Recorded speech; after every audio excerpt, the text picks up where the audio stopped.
ઘણી પૂજા કર્યા પછી પણ ઘરમાં આશીર્વાદ કેમ નથી આવતા?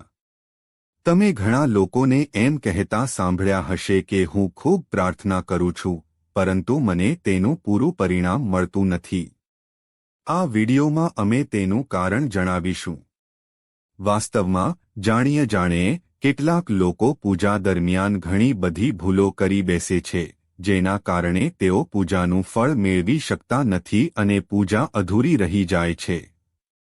આવી સ્થિતિમાં, જો તમે ખોટી રીતો અને નિયમો સાથે પૂજા કરો છો, તો તેની વિપરીત અસર થઈ શકે છે. ચાલો જાણીએ ઘર અને મંદિરમાં પૂજા કરવાની સાચી રીત કઈ છે.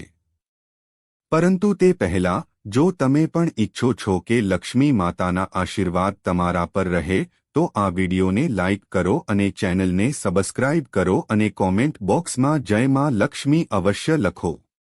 નંબર 1. કોઈપણ દેવી દેવતાની પૂજા કરતા પહેલા સ્નાન કરવામાં આવે છે.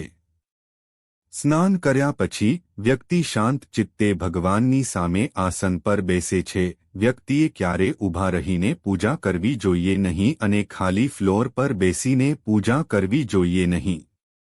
કેટલાક લોકો પૂજા કરતી વખતે જમીન પર બેસી જાય છે, જે બિલકુલ ખોટું છે. જેમ તમે ભગવાનને બેસવા માટે આસન આપ્યું છે, તેવી જ રીતે તમારે પણ આસન પર બેસવું જોઈએ.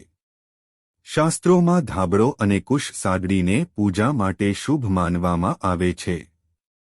નંબર 2. એ પણ ધ્યાનમાં રાખો કે પૂજા સ્થળ ઘરના ફ્લોરથી થોડું ઉપર હોવું જોઈએ, કારણ કે ભગવાન અજોડ અને સર્વોચ્ચ છે.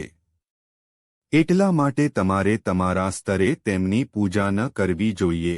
પૂજા માટે, ભગવાનને પગથિયા પર અથવા ફ્લોરથી ઊંચી જગ્યા પર સ્થાપિત કરો. આ સિવાય પૂજામાં દેવી દેવતાઓની મૂર્તિઓ ક્યારેય દિવાલની નજીક ન રાખવી જોઈએ. રૂમ પૂજા કરતી વખતે તમારું મુખ ઉત્તર અથવા પૂર્વ તરફ હોવું જોઈએ. ઘરે અથવા કોઈપણ મંદિરમાં પૂજા પૂર્ણ કર્યા પછી, તમારે તમારી ભૂલ માટે ભગવાનની માફી માંગવી જ જોઈએ. આ ભગવાન તમારા દ્વારા જાણતા કરેલી ભૂલને માફ કરવામાં મદદ કરે છે અને તમને આશીર્વાદ આપે છે. નંબર 3. પૂજા રૂમ હંમેશા ઘરના ઉત્તર પૂર્વ ખૂણામાં હોવો જોઈએ. પૂજા રૂમમાં કોઈ એક દેવી દેવતાની એકથી વધુ મૂર્તિ ન હોવી જોઈએ. ઘરના મંદિરમાં કોઈપણ ભગવાનની મૂર્તિ 9 ઇંચ અથવા 22 સેન્ટીમીટરથી નાની હોવી જોઈએ. આનાથી મોટી મૂર્તિ ઘરમાં રાખવી શુભ માનવામાં આવતી નથી. મંદિરમાં મોટી મૂર્તિ રાખવી જોઈએ. તમારા બેડરૂમમાં ક્યારે પૂજા રૂમ ન લગાવો અને રાત્રે તમારા પૂજા રૂમને કપડાથી ઢાંકીને રાખો. અને પૂજા ખંડમાં ઉપયોગમાં લેવાતી તમામ વસ્તુઓ જેમ કે શંખ, ઘંટ, પ્રસાદના વાસણો, દીવો, શિવલિંગ, પવિત્ર દોરો અને ભગવાન શાલિગ્રામને સ્વચ્છ વસ્ત્રો સાથે ઉપર રાખવા જોઈએ. જો તમે આવું ન કરો તો દરરોજ પૂજા કર્યા પછી પણ તમને ઇચ્છિત પરિણામ નહીં મળે. શાસ્ત્રોમાં ઉલ્લેખિત નંબર 4. કે જો તમે ઘરમાં કે મંદિરમાં સૂર્યાસ્ત પછી રાત્રે પૂજા કરો છો તો આ સમયે શંખ કે ઘંટ ન વગાડવો જોઈએ. એવું માનવામાં આવે છે કે સૂર્યાસ્ત પછી દેવી દેવતાઓ સૂઈ જાય છે અને આવી સ્થિતિમાં તે થાય છે. તેમને જગાડવાનું યોગ્ય નથી. તેથી હંમેશા ધ્યાનમાં રાખો કે સૂર્યાસ્ત પછી ઘંટ અને શંખ બિલકુલ ન વગાડવો જોઈએ. નંબર 5. ઘણી વખત લોકો પૂજા કરતી વખતે માત્ર ધૂપ સળગાવે છે, પરંતુ આ ખોટું છે. કોઈપણ દેવી દેવતાની પૂજા કરતા પહેલા દીવો પ્રગટાવવો ફરજિયાત માનવામાં આવે છે. એવું માનવામાં આવે છે કે દીવો ભગવાન પ્રત્યેની આપણી ભક્તિ, આપણા દ્વારા આપવામાં આવતો પ્રસાદ, ધૂપ અને અન્ય પ્રવૃત્તિઓનો સાક્ષી છે. જો તમે પૂજા કરતા પહેલા દીવો ના કરો તો તમારી પ્રાર્થના ક્યારેય ભગવાન સુધી પહોંચતી નથી. આજકાલ મોટાભાગના ઘરોમાં અગરબત્તીઓનો ઉપયોગ કરવામાં આવે છે. પરંતુ પૂજા કરતી વખતે ક્યારેય પણ અગરબત્તીનો ઉપયોગ ન કરવો જોઈએ, કારણ કે અગરબત્તીમાં વાંસની લાકડીઓનો ઉપયોગ કરવામાં આવે છે. હિન્દુ શાસ્ત્રોમાં પૂજામાં વાંસનો ઉપયોગ પ્રતિબંધિત માનવામાં આવે છે.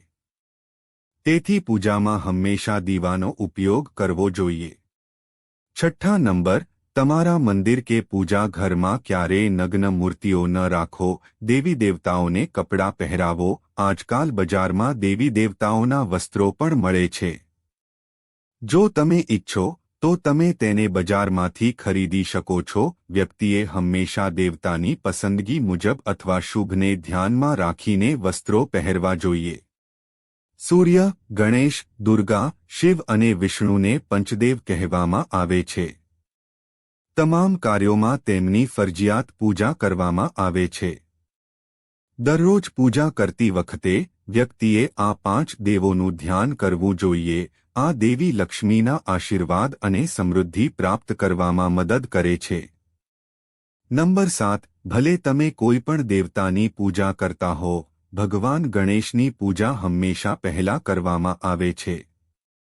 કોઈ પણ હવન કે કોઈ પણ શુભ કાર્યની શરૂઆતમાં ભગવાન ગણેશને નમસ્કાર કરીને કરવામાં આવે છે. કહેવામાં આવે છે કે ભગવાન ગણેશને નમસ્કાર કર્યા વિના પૂજા કરવાથી કોઈ ફળ મળતું નથી. નંબર 8. માથું ઢાંક્યા વિના કોઈ પૂજા નથી, તે ઓળખી લેવું જોઈએ. માથું ઢાંક્યા વિના પૂજા કરવાથી તેનું સંપૂર્ણ પરિણામ મળતું નથી. પૂજા દરમિયાન માથું ઢાંકવું એ ભગવાન પ્રત્યે આદર દર્શાવે છે. પૂજા દરમિયાન માથું ઢાંકવા માટે ધાર્મિક કારણોની સાથે સાથે વૈજ્ઞાનિક કારણો પણ આપવામાં આવ્યા છે. તેથી તે સ્ત્રી હોય કે પુરુષ, પૂજા દરમિયાન માથું ઢાંકવું જ જોઈએ. ભગવાનને ક્યારે એક હાથે વંદન ન કરવું જોઈએ અને હંમેશા સંપૂર્ણ રીતે નમવું જોઈએ અને બંને હાથ વડે પ્રણામ કરવું જોઈએ. નંબર 9. જ્યારે પણ તમે મંદિરમાં પૂજા કરવા જાઓ ત્યારે તમને મંદિરમાં જે પ્રસાદ મળે તે મંદિરમાં જ ખાવો જોઈએ. પછી ભલે તમે તે પ્રસાદનો થોડો ભાગ મંદિરમાં જ ખાઓ અને બાકીનો ભાગ ઘરે લઈ જાઓ. તે ભગવાન પ્રત્યેની તમારી ભક્તિનું પ્રતીક છે. જ્યારે પણ તમે કોઈ મંદિરમાં જાઓ ત્યારે તમારે એકવાર ઘંટ વગાડવો જોઈએ. એવું માનવામાં આવે છે કે ઘંટ વગાડવાથી તમારો સંદેશો સીધો ભગવાન સુધી પહોંચે છે. ઘરમાં પૂજા કર્યા પછી શંખ અને ઘંટ વગાડવું મહત્વપૂર્ણ માનવામાં આવે છે. તેનાથી ઘરમાં સકારાત્મક ઉર્જા આવે છે. નંબર 10. હંમેશા યાદ રાખો કે દીવા સાથે ક્યારેય દીવો ન કરવો. શાસ્ત્રો અનુસાર જે વ્યક્તિ દીવો પ્રગટાવે છે તે રોગી હોય છે. સ્નાન કરતા પહેલા ભગવાનને જે ફૂલ ચઢાવવામાં આવે છે તેને તોડી લેવું જોઈએ. શાસ્ત્રોમાં કહેવાયું છે કે જો સ્નાન કર્યા પછી ફૂલ તોડી લેવામાં આવે તો તે ફૂલ પોતાને અર્પણ થયા માનવામાં આવે છે. પૂજા કરતી વખતે અથવા અન્ય કોઈ સમયે દીવો, શંખની મૂર્તિ અથવા ભગવાનની તસવીર, સોનાના આભૂષણો અને શાલિગ્રામને ક્યારેય સીધા જમીન કે ફ્લોર પર ન રાખવા જોઈએ. નંબર 11. ઘર અથવા મંદિરમાં પૂજા સમયે ભગવાનની આરતી કરતી વખતે ભગવાન વિષ્ણુની સામે 12 વખત, સૂર્યદેવની સામે 7 વખત, દેવી દુર્ગાની સામે 9 વખત, ભગવાનની સામે 11 વખત પ્રાર્થના કરો. શંકર અને ભગવાન ગણેશની સામે 11 વખત આરતી કરવી જોઈએ. 4 વખત આરતી કરવી જોઈએ. આ પૂજાનું સકારાત્મક પરિણામ આપે છે. કોઈ પણ મંત્રનો જાપ કર્યા પછી તમારે આસનની નીચેની જમીનને સ્પર્શ કરવી જોઈએ અને તેને તમારી આંખો પર લગાવવી જોઈએ. તેનાથી તમને જાપનું સંપૂર્ણ પરિણામ મળશે. નંબર 12. જો તમે કોઈ વિશિષ્ટ હેતુ માટે કોઈ પૂજા વિધિ કરો છો તો તમારે સંકલ્પ પૂરો કરવામાં વધુ સમય ન ખર્ચવો જોઈએ. જો તમે ક્યાંક કોઈને દાન આપવાનો સંકલ્પ લીધો હોય તો તેને જલ્દી પૂર્ણ કરી લેવો જોઈએ. ઠરાવ પૂરો કરવામાં વિલંબને કારણે વ્યક્તિ પૂજા વિધિનો સંપૂર્ણ લાભ મેળવી શકતો નથી. નંબર 13. દક્ષિણા હંમેશા જમણા હાથે જ આપવી જોઈએ. એકાદશી, અમાવસ્યા, કૃષ્ણ ચતુર્દશી, પૂર્ણિમા વ્રત અને શ્રાદ્ધના દિવસોમાં વાળ અને દાઢી ન કપાવવા જોઈએ. જે લોકોએ યજ્ઞોપવિત સંસ્કાર કર્યા છે તેઓએ પવિત્ર દોરો પહેર્યા વિના પૂજા કે કોઈ પણ પ્રકારની વિધિ કરવી જોઈએ નહીં. કારણ કે ગમે તે ધાર્મિક કાર્ય ભાનમાં કર્યા વિના જ કરવામાં આવે છે તે અસફળ બને છે. નંબર 14 ગંગા જળ બધા હિન્દુ ઘરોમાં પૂજા કે અન્ય ધાર્મિક કાર્યોમાં ઉપયોગ માટે રાખવામાં આવે છે, પરંતુ શું તમે જાણો છો કે ગંગા જળને પ્લાસ્ટિકની બોટલમાં અથવા એલ્યુમિનિયમ અને આયર્ન જેવી કોઈ અપવિત્ર ધાતુથી બનેલા વાસણમાં ન રાખવું જોઈએ? રાખવામાં આવશે. તાંબાના વાસણમાં ગંગા જળ રાખવું શુભ ગણાય છે. નંબર 15 જો તમે પૂજા માટે મંદિર જઈ રહ્યા છો તો તમારે ઘરમાંથી હંમેશા એક વાસણમાં પાણી લઈને જવું જોઈએ. મંદિરમાં રાખેલા પાણીથી ભગવાનને ક્યારે અભિષેક ન કરો. જ્યારે પણ તમે મંદિરેથી જળ ચઢાવીને પાછા ફરો ત્યારે તમારે ધ્યાન રાખવાનું હોય છે, ઘરમાં ક્યારે પાણીનો વાસણ ખાલી ન લાવો. જો તમે પાણી ભરીને મંદિરમાંથી પાછું લાવશો તો તે શુભ ફળ આપે છે. નંબર 16 લક્ષ્મી સ્તોત્ર અથવા કનકધારા સ્તોત્રનો દરરોજ પાઠ કરવો જોઈએ. તે ધન પ્રાપ્તિ અને ધન સંચય કરવામાં વિશેષ ફળદાયી માનવામાં આવે છે. આ એક ચમત્કારી સ્તોત્ર છે જેના પાઠ કરવાથી દેવી લક્ષ્મીની કૃપા તમારા પર બની રહે છે. આ સ્તોત્રની વિશેષતા એ છે કે તેમાં કોઈ વિશેષ માળા કે પૂજાની માંગણી કરવામાં આવતી નથી. પૂજા કર્યા પછી તમે તેનો પાઠ કરી શકો છો.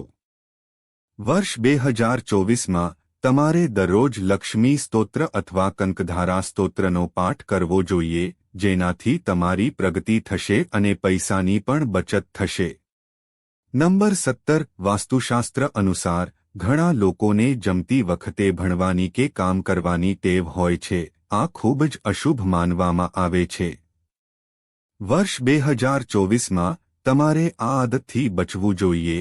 તે તમારા પૈસાની સાથે સાથે અન્ય ઘણી વસ્તુઓ માટે પણ નુકસાનકારક સાબિત થઈ શકે છે. તમે ખોરાક ખાતા જ પાચન પ્રક્રિયા શરૂ થઈ જાય છે. જો તમે જમતી વખતે અભ્યાસ કરો છો અથવા કામ કરો છો તો તે તમારી પાચન શક્તિને પણ અસર કરે છે, જેના કારણે સ્વાસ્થ્ય સંબંધિત ઘણી સમસ્યાઓ થવા લાગે છે. તેથી તમારે આ આદતથી બચવું જોઈએ. મિત્રો, જો તમને વિડિયો પસંદ આવ્યો હોય તો લાઇક અને સબસ્ક્રાઇબ કરો.